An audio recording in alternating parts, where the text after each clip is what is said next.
To you అండి. Please మాట్లాడొచ్చు. అందరికీ నమస్కారం అండి. ఈడికి వచ్చిన అందరికీ కొంచెం మైక్ క్లోజ్ పెట్టుకోవాలండి. అందరికీ నమస్కారం అండి. ఈడికి వచ్చిన మీడియా మిత్రులందరికీ థ్యాంక్ యూ సో మచ్. ఇక్కడ అందరికీ సపోర్ట్ చేసిన వాళ్ళందరికీ thank you so much. Basic ఈ కథ అంటే ఈ కథ కానీ నేను ఇక్కడికి ఈ స్టేజ్ మీద నిలబడడానికి కారణం ఒక టీవీ అండి. టీవీ నన్ను ఇక్కడ నిల్చోబెట్టింది. బేసిక్ ఎందుకంటే నేను అంటే చిన్నప్పుడు మాకు టీవీ లేదు. టీవీ లేనప్పుడు మా చుట్టుపక్కల ఇళ్ళలో కూడా టీవీ ఉండకపోయేది. నేనేం చేసేటోనంటే ఆ రోజు ఇక శనివారం దాకా స్కూల్ ఉండేది, ఆదివారం రోజు టీవీ చూడాలి. ఎందుకంటే అప్పుడు చిన్నప్పుడు టీవీ కదా. పోతే వేరే వాళ్ళ ఇంట్లోకి పోయేటోళ్ళం. ఫారెస్ట్ బీట్ ఆఫీసర్ ఉండేటోడు, వాళ్ళ ఇంట్లో పోయి టీవీ చూడాలి.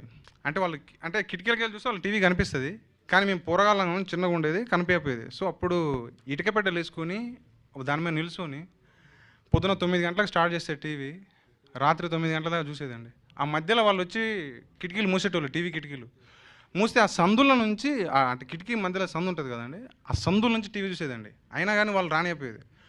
సో నాకు అప్పుడు అంటే ఆ టీవీ మజా ఉండేది. ఎప్పుడైతే ఆ వన్స్ మోర్ ప్లీజు, శిల్ప చక్రవర్తి గారిది ఒకటి ఉంటుంది, ఆట కావాలా పాట కావాలా ప్రోగ్రామ్, ఇవన్నీ చూసి అంటే ఆ నాస్టాలజీ ఫీలింగ్ ఉండేది. అరే ఏంద్రా టీవీ లేదు కదా అని చెప్పి బాధపడేటోడిని. అదే టీవీ ఏదైతే లేదో నాకు అదే ఎక్కువ గుర్తుంటుంది అంటారు కదండి. సో అది బాగా గుర్తుంది. అలాంటి టీవీ నా సినిమాని ఈరోజు టీవీలో చూడడానికి అంటే ఈ దాకా వచ్చింది అనమాట. So thank you. ఆ ఫారెస్ట్ బీట్ ఆఫీసర్ ఇప్పుడు ఫోన్ చేసి బాబు నీ సినిమా ఇప్పుడు రిలీజ్ అని అడుగుతాడు. సో థ్యాంక్స్ ఆయన ఆ రోజు సినిమా చూడడానికి చేసినందుకు, అంటే చూడకుండా చేసినందుకు ఆయనకి థ్యాంక్స్ చెప్పాలి. సో ఈ సినిమా విషయానికి వస్తే ఇది 2016లో రాసిన కథ అండి. కథ పట్టుకొని తిరుగుతా ఉన్నా అంటే మనని ఎవరు నమ్ముతారు, ఇంత రస్టిక్ కథ ఏందన్నప్పుడు వేణుగోడుగుల గారు ఒకటేసారి విన్నారండి, ఒకటేసారి నచ్చింది.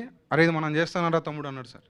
ఆ తర్వాత ఆ క్లైమాక్స్ కానీ అదంతా కానీ కొంచెం అంటే ఎవరు తీసుకుంటారు ఏందని భయపడ్డప్పుడు చలో అంటే ఈటీవీ మన నితిన్ గారు, సాయి గారు అప్పుడే ఫ్రెష్ కంటెంట్ వింటూ ఉన్నారు. సో నితిన్ గారు మన వేణన్న పోయి వాళ్ళకి ఇట్లా పికప్ చేసిండు అనమాట. చేయగానే వాళ్ళు కూడా ఎగ్జైట్ అయ్యారు. సో అక్కడ నుంచి 2023 నుంచి సినిమా స్టార్ట్ అయిందండి. సో నాకు తోడుగా నీడగా ఉన్న మన వేణన్నకి నితిన్ సార్, సాయి సార్, మీరిద్దరు నాకు బ్రదర్స్. ఎన్నోసార్లు అంటే డిస్కషన్స్ వచ్చేవి, వాటన్నిటి నుంచి ఒక మంచి అవుట్పుట్ వచ్చేది.